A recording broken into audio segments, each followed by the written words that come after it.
khoan vụ khian Run arem silau Run này Tuấn à nè Tuấn à Sinh mịt tôi Sinh mịt tôi nè Aliam sinh nung lê Nông tên lâu sinh nung rồi nghe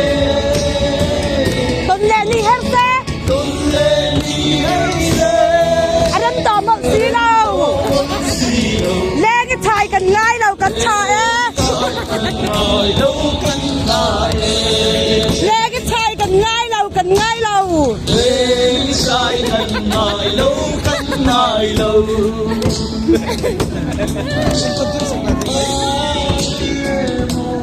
Tôi hãy đi đâu tuần sẽ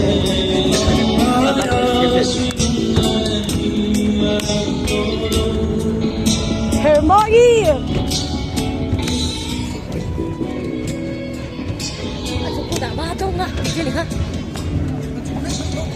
이거 죽도록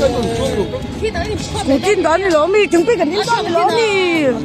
Ở chỗ kia nói về cái thịt đô nghe